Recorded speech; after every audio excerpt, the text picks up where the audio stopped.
Hi, I'm Ashton. I'm A. A long time ago, I tweeted about, oh my god, there's a tall person with rainbow hair, and I am in love with them. This is them. To say, I redyed my hair recently. My pronouns are they, them. I'm gonna have a really hard time making eye contact with the camera. They may or may not be painting. I posted an Instagram of me in clown makeup and A in clown makeup, and we are in love. You want to do some questions? These are your questions for A and me about gender and or college and or other things. I'm just gonna go down the list. Yeah, so this question comes from charcoal_ranger. I'm autistic and recently, because of your videos, realized I'm non-binary. Any tips on feeling like more comfortable in presenting androgynous or in an androgynous way? I'm proud of you. Well, if you want to present androgynous, then cool. But first, remember that you don't need to be non-binary. You don't owe anybody androgyny. Yeah. Sort of like this stereotype of like the only way to be androgynous is to be defab and then to wear masculine clothes. And I think that's A, unfair, and B, not true. That's my name. I think it's a matter of combining masculine pieces and feminine pieces in an unexpected way. So there was some Tumblr post that I saw, so I'm like fully like plagiarizing this. Like if you're wearing a feminine outfit, de-emphasizing your waist or stuff like that. I would also say like find people who dress like the way you want to dress and then go from there. Yeah. Start a Pinterest board, start a Tumblr, etc., etc. If you are defab or if you do present a little more femininely, I think the combination of like long hair and like a feminine outfit with facial hair is a really, really cute look and works really well. Retweet. I'll take a thing of eyebrow gel and just go like this. Androgyny is whatever you want it to be. That's true. So play with it and have fun. The concept of androgyny is completely made up, so present how you want. Dress for what you like first, and then the androgyny will come. Yeah. I agree. One of my like favorite things, kind of similar to what you were saying, is like doing something that's not doing something, like dressing in a way that is typically masculine or typically feminine, and then just like adding tiny touches of the complete other end. So like when I dress up for band, I wear a tux, but I'll also wear nail polish and or a necklace and dangly earrings and sparkles because like it's fun and good. This question comes from death.on.television. Which book best resembles your gender, like the vibes of it? Book vibe gender.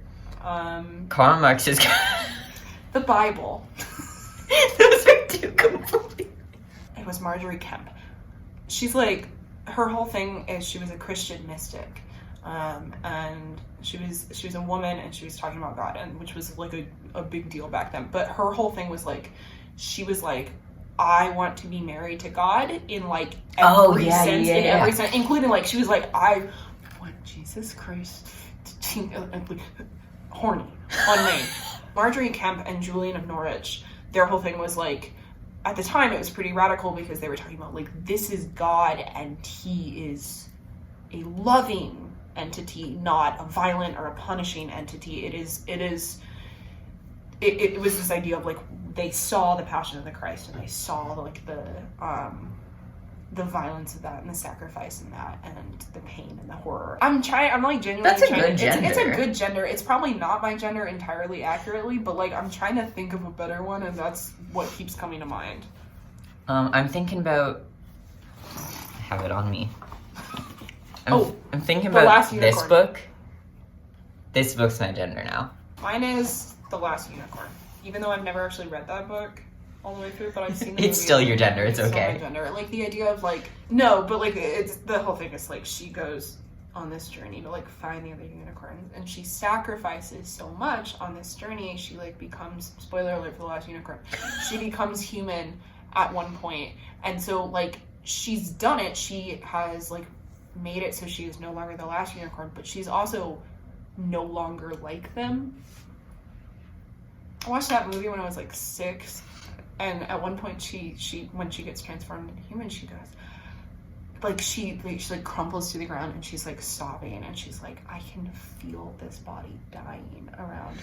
And I was like, Damn, I'm really 7 years old. Oh, there's one that I saw that I should probably address near the beginning of the video. Someone asked if Jack and I are still dating. Yes, we just don't film together because we're both very fucking busy, and so are we, which is why we're on the floor of our friend's This is why room. we're in our friend's room, not in his room or my room. Both of us have roommates that are always there. There is actually a question about polyamory, so we will get into Oh, this yes. in more detail. Peculiar Hufflepuff 05 asked, how did you get people to start seeing you as yourself during your transition? I am just like, I don't want to say a harsh person, but like, if someone in my life just wasn't, like, refused to, I didn't really see it as my responsibility to make them. Like, if someone that I was around a lot would just not see me as who I am, then I'd be like, okay, then we're not gonna hang out anymore. Yeah. Like, it's harsh to cut people out of your life, but sometimes that is just what you have to do. It's also, for me, it's like, it is a, it's the idea of, like, picking battles. Mhm. Like, Oh yeah. is this person in my life enough that I care how they perceive me? It's a matter of, like, do I care if they understand me and they see me? And if I do, are they going to learn? And then in which case, if they're not going to learn, do they care about me? Do Yeah. they care about me? I don't know if you guys noticed, I'm not super androgynous. I'm not super genderless Twinkie. Well, you guys can't see because we're sitting on the floor. I'm also like 6 foot tall, so like I'm not exactly what people would look at and automatically assume to be non-binary. It's gaining enough confidence in yourself to realize like what people I like, and obviously it's important and it feels really good to be seen, but to a certain degree, like, you know yourself, you know who you are, you know what you want, you know what's important to you, and if those people don't, that I would say doesn't matter. That's a really, really hard point to reach. Believe me, I know there's a lot of insecurity involved with that, but I would say, like, I mean, you know who you are. If other people don't, that's their problem. Yeah. Get well soon. Seeing yourself in the way that you want to is a lot more important than like making sure other people do. I've been wearing more makeup like recently than I have in the past and when I first started the transition. But now I'm so used to going to the men's bathroom that I don't think about it anymore. So there have been multiple times where I've walked into the men's bathroom, full lipstick, like heavy, pointy, sharp eyeliner, some X's on my face, sometimes some glitter. And a man will be in there, and I'm just like, hello, I'm also a cisgendered man. And like, if you don't question yourself, if you remain confident with your own gender and the way that you present, regardless of how that is and regardless of how that interacts with your gender, then the way that other people see you does not matter as much. I walk into the men's bathroom and people generally see me as a man because I'm there and because I look confident, and I'm just like, I am supposed to be here. Hello. Yeah, I think your self-perception is more important than the way that other people perceive you. Yeah. Pterodactyl Bone asks, why is gender? Retweet. Yeah. Good question. Great question. But Maximir Art _art asks, what do you guys do about going to the bathroom or showers in college? I'm terrified for that. Is it a big public shower, or do you have one in your dorm/room thing? It depends. It super depends. We both live in suites. Matthew lives in a room where he has his own shower over there because he has like 20 allergies. And 20, it's like 20,000. Okay, Matthew is very allergic to everything. So he lives alone and he has his own shower. We both share showers with people, with 6 cisgendered men. And I live with 7 cisgendered women. Cisgender. At UNC, there are a couple of options. What I think most people think of when they think of like college bathroom is what's called hall style. So like you have your room and everybody on the hall shares. Hall is like 10, 20 rooms depending on the building. If you live suite style on floors, there's usually like a floor bathroom. It comes back to the confidence thing. If you know you're supposed to be there, you're supposed to be there. If you live suite style, like, communicate with your suite mates about privacy, about bathroom things. My suite mates have like a contract taped up to the door of the bathroom in the middle of our hallway that's like, knock before you enter the bathroom, don't leave your stuff in there, etc., etc. It is a matter of figuring out what is most comfortable for you and then sticking to it and figuring out what you need to do based on that. Yeah. I guess. It's a hard question because it's very different for every people. trans person. For example, Didn't you have a realization 19 years- recently? Yeah, I had a realization. Like, sometimes I feel uncomfortable when I'm in public bathrooms. That's funny. Yeah, fucked up is true. I was like, I don't know what that is. And then it was like T-door. It was Trans Day of Remembrance. And I was like, Wait a minute. There's a word for this. There's a reason this happens. Yeah. Since I'm with cis men, it's a bit different too. Like, me and my suite mates do not communicate. I do not know their names. I do not know what they look like. I had dinner with one of them. I had dinner with one of them once, and that's the most interaction we have ever done. Like, even my roommate, I do not talk to him. Like, the other day, I got in the elevator with someone, and he was also going to my floor, and we got off on the same floor. I did not realize he was my suite mate until we walked into the same suite. I lock the door. I always lock the door because I'm trans, and everyone in my suite does. Like, if someone's in the bathroom, the door would be locked, and we just don't talk about it. We just leave. We don't lock the door unless we, like... Shitting your brains out? Like, we have a rule, it's like, always knock, and if they say it's okay to come in, you can come in, and if they say no, like, don't. Like, it's a matter of communicating. With a hall style, the good thing is there are a million stalls, a million showers. Nobody's gonna see you.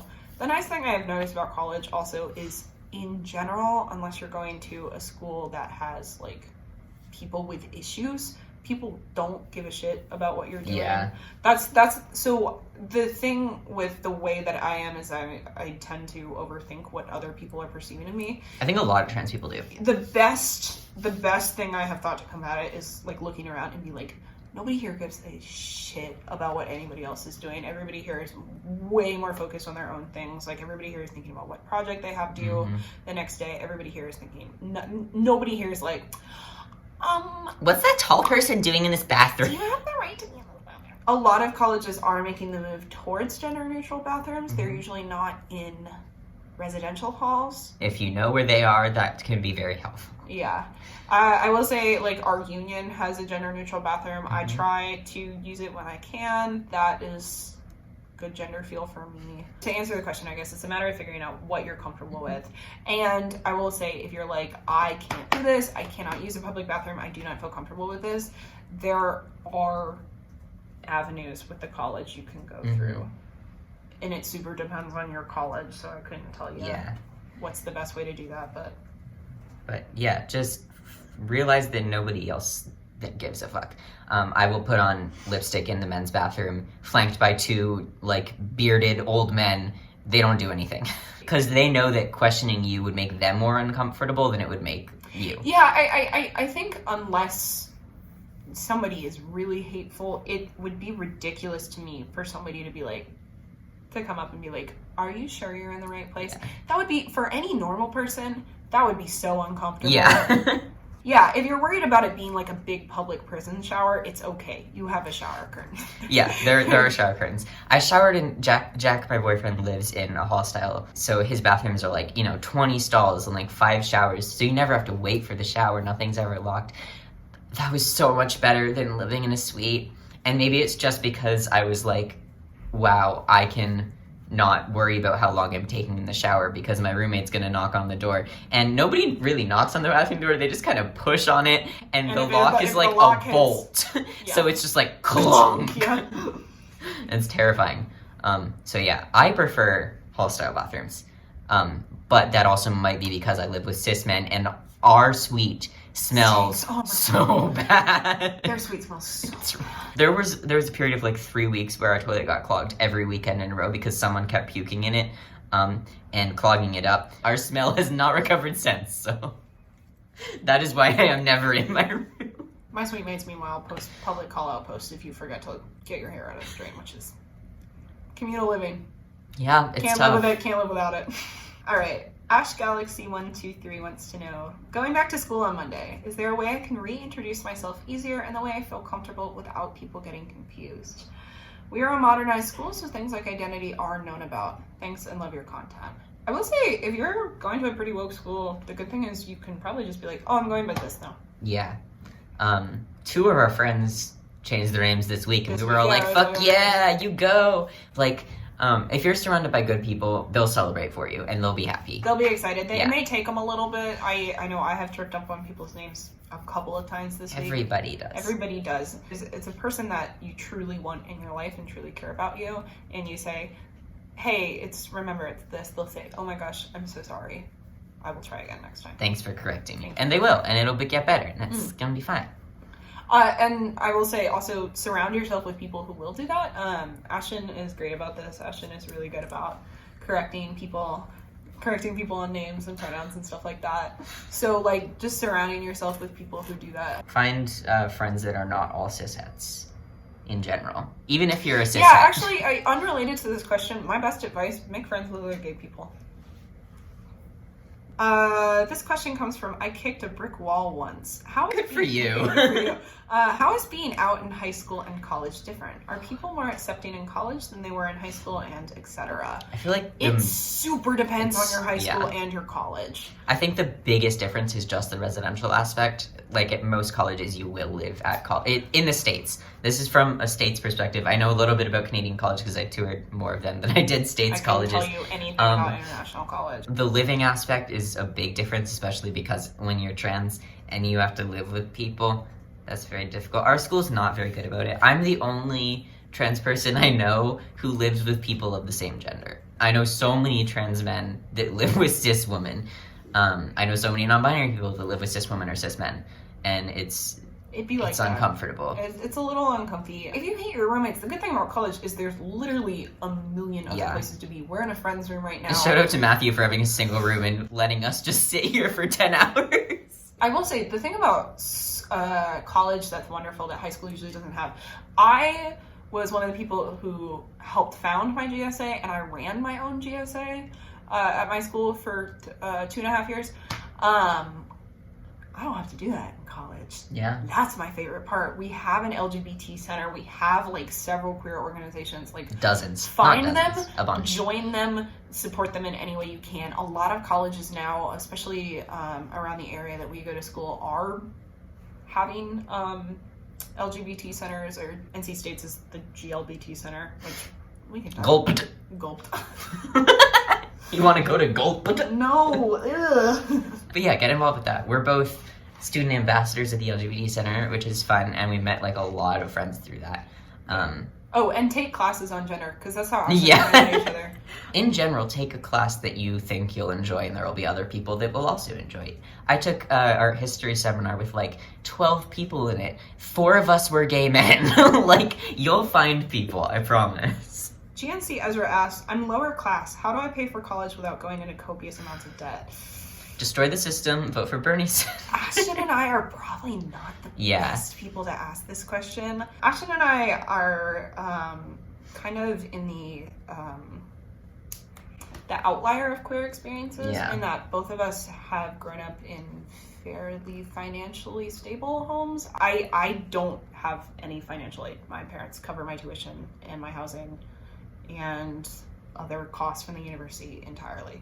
That is definitely not a reality for everybody, and we also are lucky enough to do it without, at least this year, not a huge amount of financial strain, which is not most people's experience. I'm on a scholarship that covers about half of my tuition every semester. That said, it is still expensive. I do have like a savings account, and my parents do help me. I don't get government aid. I don't think schools should, cost money in the first place. You know, something that I genuinely don't understand is like, nobody gives a shit when K through 12 is free, and that's like normal. But then people are like, how about just 4 more years of free school? And then people are like, no, that is a socialism. I don't get it. Tangent. However, definitely fill out FAFSA. Like, I don't know if it... Fill out your FAFSA, regardless. Yeah. It may not help you, but fill it out, because every single scholarship agency is going to be like, can we see your FAFSA? Yeah. So do it early, do it every year. Get it out of the way. I will say, like, talk to your high school guidance counselor, talk to your college financial advisor, talk to everybody, talk to former students at the school, talk to former students from your high school. And don't be afraid to choose a cheaper option if that's what makes sense for you. That's what I did. There's no shame in going to a less expensive school. Community colleges are oftentimes a lot cheaper. You can get like all your gen eds done there and spend a lot more money at like a higher level institution. Exactly. If check to see if your high school has a dual enroll program. I took college classes as a high school student, came in with credits. I know a lot of people who went to my high school got their associates, so they actually are only going to have to go to 4-year college for 2 years. Which is like half the price. Half the price. So, I mean, explore all options and talk to as many people and get on people's ass about scholarships. Go digging for scholarships. There are a few websites that'll compile like even smaller scholarships that are like, here's $500 for your first semester, like take it. I wish we could answer that question a little better. I hope that helps. Yeah, money sucks, capitalism sucks, higher education systems suck. Do what you can. M_Lacasse17 said, do you live with a lot of straight people? I have plenty of queer friends around campus, but almost everyone, there's about 75 of us on my floor, is cishet. A tiny handful are gay or bi or ace, but I'm the only trans person. Is your dorm the same way? I don't know anyone on my floor. I don't know anyone on my floor. Yeah. In our dorm, there are 4 trans people that I know of, but one of them left. So there are 3 trans people that I know of, including the 2 of us. And then there's someone that lives directly above me, who is also trans and amazing, and I love him with my whole heart. You don't necessarily have to rely on your residence hall for friends. Like, if you don't like the people you live with, go hang out with other people. It is a place to sleep and a place to use the restroom. Especially when you live far away from a lot of your classes. I'm out of my room more than I'm in it. Yeah, no, Ashton and I will leave our rooms in the morning and we will stay up on North Campus. Once we leave in the morning, we basically stay on campus until either we go home for the night or we have an event down on South Campus, because the LGBT Center is on South Campus. Which is amazing. Yeah. All of my other clubs meet up on North Campus. Your schedule will be more flexible than you think it will be, which really is nice. Truly is. Like, you have these big breaks between your classes and you can go to a lot of different places. You don't have to go home. Some students do, most don't. Yeah. Go hang out in the library, go hang out in the dining hall. The thing that we've been doing is we just sit in the dining hall for 10 hours. We sit in the dining hall. We'll have one group of people come in, have like breakfast or brunch or whatever, and just sit there. And people will cycle in and out. Because we're all first years, we have unlimited meal plans, which means we can swipe into the dining hall as many times as we want. So we're just like, fuck it, go to class, come back. So we'll go to class and come back to the dining hall to eat again and hang out. Like, it's good. It's good. It works. It's ridiculous. I mean, it is a really, really silly thing to do, but it works. You can study there. You can talk to your friends. You can charge your phone. You can eat a cookie. Like the library, and then if your LGBT center is open, you can hang out there. Like, there's a ton of different places on campus you can hang out. Like, Clockwork Night Art. I love this question. Underscore says, do y'all think there's a common thread among non-binary people? Because that's where I've seen it. Finding a sense of self in mythical/cryptid creatures, like saying, I'm a trash goblin or cryptid or something similar.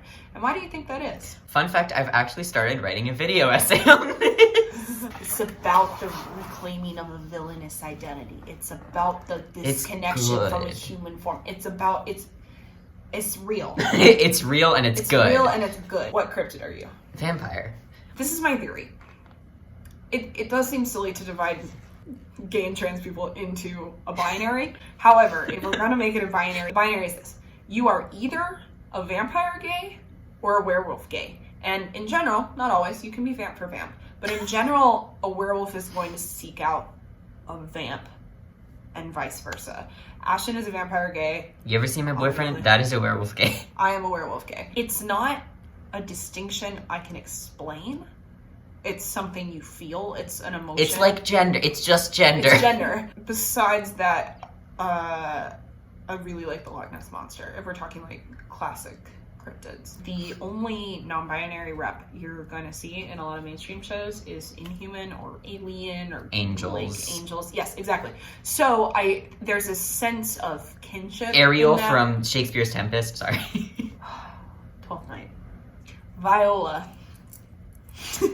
That's your new gender. That's my gender. Montana Davis 11 wants to know, what is your favorite thing to do when you were in college, and what gender are you and your friend? I love the hair and makeup. Thank you. A did it. What is our favorite thing to do while we are in college? Anything that's not homework. Anytime I'm not studying or working, I'm having like an amazing fucking time. I play a lot of board games with my friends. We end up playing a lot of board games. Oh, during finals last semester, that was the best. That was so fun. Because so when you're not taking a final or studying for a final, and none of us were like super hardcore studying, you have just open days. So almost every college now has media resources at their library. So you can go to the library and you can check out movies and albums and like recordings of plays. And most of the residence halls in like common areas have like some sort of DVD player. So we would just get a bunch of people together and watch a bunch of movies. We saw a ton of Studio Ghibli movies. We watched Robots, 2007. Paul Blart Mall Cop. I did not watch Paul Blart Mall Cop. I unfortunately watched Paul. So you can like, if you're like bad movie people, you can watch bad movies. If you're like you can alternate. People, yeah, exactly. D&D. D&D. Oh yeah. That's my favorite thing to do. To play D&D. You get brunch with every gay person on campus every weekend. We do get brunch with every gay person on campus. The dining hall's just like, oh, here they come. We come in like a fucking rainbow-haired stampede. Literally my favorite thing to do though is go and just sit with people and talk and catch up and see how things are doing and like lean on people's shoulders. And there are days where you will hang out with the same person for 16 hours and it's fine and good. Ashton and I think I have been together for like 20 hours. Oh yeah, easily. I think during like finals season or like the first week of class we have been together for like 20 hours at a time. It is ridiculous. Wow, I love he. Wow. I'm drinking soup. Let's get back to the questions. The next question was from the same person. It's what are your genders? Oh, right. I have a lot of words for my gender. I think the most common thing I use is just non-binary trans man. I use demi-boy a lot. I also consider myself demi-agender. So also bi-gender because agender and boy gender, but only a little bit of each. Well, a lot of boy and a little bit of agender. I like gender punk and gender fuck, both very good. Your turn. My turn. I almost always am you're gonna hear me just be using the term non-binary. I don't really see a lot of value in defining it any more than that. However, there was a system of non-binary gender identities called the Stellarium system proposed on Tumblr. And under that system, I would consider myself Lunarian. So it's somebody who has like, it's a cool word. But it's a feeling, a connection to like femininity without necessarily considering oneself a woman. I also don't want to talk about that a whole lot on the internet because I worry that will be used as ammunition both against me and against other non-binary people to be like, so you're a girl. Felt that? No. Coates _and_ goats asks, are either of y'all polyamorous? And what is your hot opinion on it? / do you think it's possible to have a healthy polyamorous relationship? I'm going to start with yes, I think it's possible with communication and trust and love. All relationships are possible as long as you're on equal ground and you talk about it. Mm-hmm. Now let's get into the harder question. Yeah, I don't know if I consider myself polyamorous. I am in like a monogamous, romantic, and emotional relationship. I'm a bit more open to exploring other aspects of it. I love a lot of people in a lot of different ways, and it's difficult to classify sometimes, and that's my hot take. Probably not in terms of, do I think I could be like a forever relationship with more than one person? However, I would be open to like dating a polyamorous person, and I would also be interested in like in a relationship, obviously if a partner was comfortable with it, like being more open, I guess, in terms of... So the short answer, no, not in the traditional sense, but I'm not diametrically opposed to it. But if it works for you, it works for you. And if that's what you want out of life and out of a relationship, that's what you want. And I encourage people to go for it as long as you are talking about your issues, because polyamory is not a cure-all. Right, yeah. It will, if your relationship has an existing issue, polyamory is not right. I'm also very affectionate with a lot of my friends in like ways that aren't always seen as platonic. Like I cuddle my friends, I'll kiss them on the head, cheek, forehead. Ashton and I do a lot of smooching. True. Because we love each other. Let's talk about this because I think that's an interesting thing to talk about. So Ashton and I met each other a couple months ago. Like 6 months ago. 6 months ago. And I don't know what happened, and I don't know how it happened, but I kind of fell head over heels for him really, really fast. You're cute. And it was interesting because for me, that doesn't happen with friends a whole lot. It's not something like that you feel on a bond like that, like you feel as quickly and as closely. It's happened to me once before with my best friend. She and I had known each other for several years before we reached that point. And I don't know if I was just in a more receptive space to like being like that with somebody and feeling like that with somebody, but like I love him, and I feel very and I feel very, very close to them, and I just it is a matter of feeling seen and feeling understood and really caring for somebody, and that doesn't necessarily have to be romantic. Yeah. Occasionally, not very often, but I'll get like very intense friend crushes of like, I want to befriend this person, I want to live with this person, and I want to hug them and cuddle them and talk to them all the time. And this is one of those people. Something about us clicked very, very quickly, and I haven't looked back. And then we were friends. Pidge _2.0 asks, how can I make more non-binary or just gender non-conforming friends? If you're in a space like we are at a college or any sort of school, there might be a club for you. Yep, look for clubs. Not just clubs either. Like there are definitely spaces outside of school where you can go. Even smaller cities will have like a local LGBT center, an LGBT youth center. I'm gonna sound like a boomer, but you you can find communities through Facebook. I'm in like a Triangle Goth community where like goth events come up and like people post about, you know, different artists that are local and such. I do not have a Facebook. Yeah, well, I use Facebook for events, and that also helps me find like, oh, hey, there's like an LGBT thing happening on this day. Mm-hmm. So if you use that, then do that. I like it. Some people do not. Join clubs, take classes that you think are relevant, and don't be afraid to approach people, because even if they don't turn out to be like GNC or trans, like don't be, if you like, I like this person and I like their energy, talk to them. Yeah. The nice thing, especially when you're a freshman, nobody knows anybody, and so especially like the first couple of weeks, everybody's like, please God, somebody be my friend. And so you can talk to anybody and they'll be like, oh my gosh, it is so nice to meet you. Everybody is crazy friendly. Yeah. The first semester of college. Yeah, look for queer spaces. Look for pins too. I hate to sound like a stereotype, look for dyed hair. It's all three of us. It's true, all three of us in this room. Eleanor's, that's 2 R's and 2 Z's, asks, what are you studying? I'm studying psychology, and I'm considering minors in creative writing, gender studies, sexuality studies, and statistics. Let's go, Katie. I'm a communications major in the new media concentration, so that's media production with a little bit of computery stuff. And then I am a double minor in social and economic justice and studio art. I may move up one of those minors to a double major because I really like global studies, and I'm probably going to end up taking close to enough credits for a studio art double major. I have no idea. Oh no, it's Leo asks, are you enjoying college? Yes. It sucks. I know a lot of people who are really struggling in college, who are really stressed out. And it's okay to struggle. It's okay to struggle. Everybody does. It's not for everybody. Oh. I think I speak for both of us when I say we love it.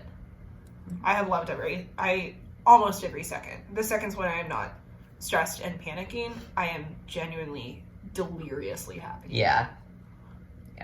Academia is not for everybody, but if it is for you, then like let it be. You'll love it here. Yeah. You will love it in college, and don't be afraid to transfer colleges. Or take a route that is not traditional college. Yes. Finnegan VB asks, what did you do if you think you might be non-binary but aren't comfortable with they/them pronouns? You don't have to use they/them to be non-binary. I know so many non-binary people who use gendered pronouns. Pronouns are made up.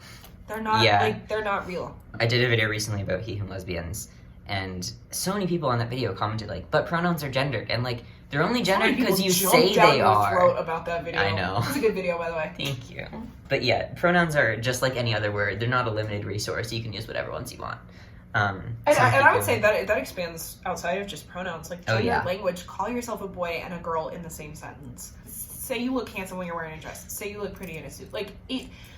All of this is made up and constructed. I think the best and the healthiest way to approach gender, especially as a gender non-conforming person, is like, gender is your playground. Yeah. Do what you want with it. Everybody listen to the Polyamorous podcast. That was a huge impact on my gender expression. Not to be a nerd. Not to be like, listen to my favorite podcast, but like, listen to my favorite podcast. Scene.mime. How do you approach people about using different, whether neo or just neutral, after introducing yourself, or different pronouns? Whether neo or just neutral after introducing yourself as cis. I'm trans, but I always present as cis male when first meeting people. I feel that. Name tags and pins are helpful. I have pronoun pins right there. I have some on the same backpack, but on a strap. And I have a holographic one that I switch between my jackets. Pronoun pins are great, but if you're not comfortable with that, especially if you present yourself as a cis male, sometimes it depends on the space that you're in. Like, I've been in recitations. This goes back to choosing your battles. Yeah. I've been in recitations where the teachers have, like, asked everyone to use the pronouns, and in those spaces I'm like, yes, I can safely do this. But then there are also some spaces where I'm just like, I'm not going to mention my pronouns, because if I'm assumed as a he, I'm comfy, like, just staying there and not outing myself. And if there are spaces where you just don't want to out yourself, that is okay. However, if you are in a situation in which, like, you've known them for a while, they've known you as this, and you now feel more comfortable, if they're good people and they respect you, it should be as easy as you saying, hey, I know we've talked about this before, can you use XYZ pronouns for me? You may have to be like, this is what they are, this is how they use them, especially with neo pronouns. Mm-hmm. Even in queer spaces, for a lot of neo pronouns, you're going to have to say, like, Z went to the store, I went and got some. Like, it's hard to say, like, meet other people that use neo pronouns, but, like, even if you just follow people online that do, or find, like, one or two people in your local community that also use, like, pronouns that aren't necessarily normal or binary, that can be really affirming. A lot of people back home, if I say I go by he, they, will just use he, and a lot of my friends here do, like, alternate, and it makes me, like, feel like that was it. That's my gender now. Feel. Also, there are certain situations in where, especially if you use multiple pronouns, you may have to be a little more specific. Without naming names, one of our friends uses he, she, and they pronouns, and for a long time I used, like, exclusively they, just because it was like, I don't want to, like, out you or put you in a space where somebody else might gender you wrong. Which was, like, coming from, like, a place of good intention and goodwill, but was, like, not necessarily, like, what they wanted. Yeah, exactly. He was like, use more pronouns. It's more affirming for me for you to mix it up and for you to try new things. It makes me feel more seen for who I am. So every single time somebody asks me for relationship advice, I'm like, communicate or break up. Yeah. Communicate or break up. It's time to play America's favorite game, P_, and then a bunch of threes. Asks, do you have any advice for coping with dysphoria while being closeted? We're not the best people to answer. Yeah. I was closeted for maybe a year before I came out. But a lot of it for me came down to, like, accepting myself before worrying about anything else. Like, a lot of my dysphoria now is social, as opposed to, like, physical, because I've found ways that I feel very confident presenting myself the way I do. And I only ever really get dysphoric when other people don't perceive me the way that I perceive myself. So, especially when you're closeted, I think focusing on seeing yourself how you want to be seen regardless of how other people see you is pretty important, as well as just experimenting with things on your own. Like, even if you think you know exactly what your gender is, wearing different things, using different pronouns on yourself, trying out different names with really close friends. Those can be things that make you feel a bit more euphoric or just reduce dysphoria a little bit that don't necessarily mean you need to come out. Playing around with what's safe, like maybe you put a different belt on a pair of pants. Maybe you contour your face a little more heavily. Maybe you contour your face in a different way. Especially if you're talking about non-binary dysphoria, where is the line between masculine and feminine, and how do I cross that line, and how do I straddle that line? Is there a line? Is there a line? Yeah, exactly. So it's something that you can play with. The problem is being closeted is really hard. So I would just say, Know that there will be a time in your life where you don't have to be. Lonely.typewriter asks. It's a good username. It's a really good username. Do you have any advice for choosing classes you want to study when you're interested in a huge variety of things? I think especially in your first semester and your second semester, like, Take whatever the hell you want. yeah, get your gen eds out of the way if you can. There's a lot of gen eds, speaking from an American standpoint, that you can get out of the way with classes that you don't even think are like gen eds. I will also say if there's an area of gen ed that you're like not excited to take, wait. You may be able to wait till you've declared a major, unless it's like you're a studio art major and you need to get your science credit out of the way. Especially for me in communications, there's a lot of classes that can get gen ed credits out of the way within your major that will be way more interesting than you trying to take say a philosophy of religion course. If you can find a teacher that you really like in a class that you don't necessarily love, that can be really helpful. Check teacher reviews before you sign up for classes. There is a gender studies professor here that is a TERF. So thank you, rate my professor. There were 5 of us in this class and we all dropped it. Don't be afraid to drop classes. Don't be afraid to take classes that you don't necessarily think you'll love. Yeah, you can always drop them. Yeah, that's a nice thing about college. Let the credits fall into place. You have time. You have more time than you think you do, for most people, I think. And there's always summer. _Misha_ or Misha, perhaps. I think it's Misha. How do I deal with teachers not allowing stimming / inducing meltdowns during class? I will let you take this one. It is something that you can talk to like accessibility services about because it is oftentimes related to mental health. Talking to teachers individually can be really, really difficult, especially when it comes to things that aren't generally understood. I found a lot of ways to stim I don't want to say like under my desk, that sounds very ominous, but like even just doing tiny like this, I have this ring that spins, right?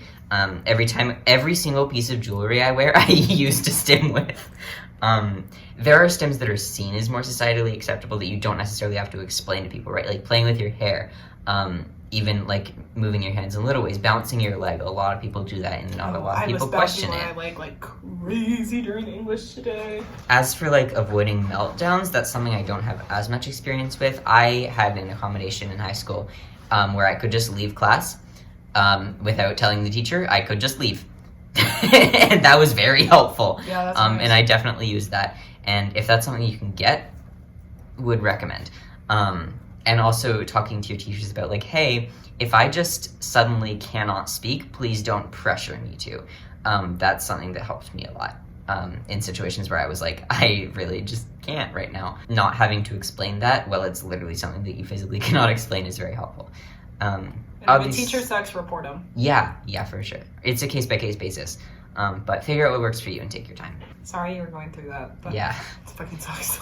Gay_Gray_587. That's a really good one. Any idea if getting top surgery as an NB will be easier if acting binary? It probably depends on the surgeon. So ideally, no. I would say look for non-binary people's experiences. Someone on YouTube that I am pals with is Celeste M. I've linked to their channel billions of times, but they had top surgery with, I believe, Dr. Garamoni, and they had a really good experience with him. My surgeon was really good, but I didn't talk about gender a lot with my surgeon. My doctor's trans, so she like knows what to do. She got me all through all the I fucking love my doctor. My surgeon was great and fine, but I didn't necessarily go in there like, hi, I'm a non-binary person. I was just kind of like, hi, I'm a trans man, because that's also something that I identify with, right? So I have a bit of privilege there in that like I don't have to necessarily misgender myself because I have so many gender words that I can just use whatever I want. J.in.space asks, how is it possible to be GNC and non-binary at the same time? It seems like there aren't any constraints non-binary people are expected to conform to, at least among other non-binary people.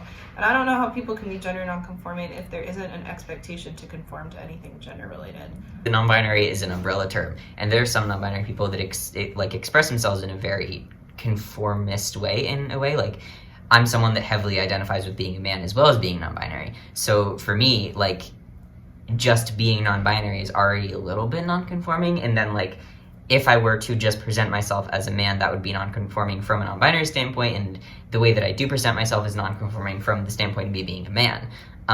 Like, there are non-binary people that identify heavily with one binary quote-unquote gender, and still like a different aspect of gender or a different gender altogether, or like there's a lot of ways to be non-binary, and there are some that are more attached to binary identities, so you can still be non-conforming and non-binary depending on who you are as a non-binary person. I would say also, like, if you consider non-binary an umbrella term, you could consider GNC an even bigger umbrella term, right? So like the idea is like I use both words for myself because inherently I would say calling yourself non-binary is gender non-conforming. Because it isn't conforming to you're not gender. You're not Yeah. conforming to gender, the system, not necessarily like your gender, right? So like gender, being non-conforming to gender as a rigid ideal. It's not the case for all non-binary people. It's the case for us.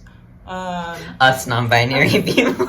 Us non-binary people. Words are words, and if it's okay and it's respectful for you to use words, and you like a word, use it. If you want to tweet nice things at me, you can tweet it. You want to self-promote? Yeah. Do it. My Twitter is Almond Jubilant. Did we do it? Did we cover I think everything? we did. We did it. Yeah, I think that probably wraps it up, and more than wraps it up. We talked a lot, but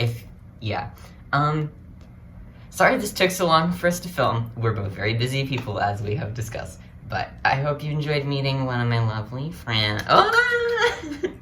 And maybe you'll see them again at some point. I don't know. Next time. Like and subscribe if you want to see me. Yeah!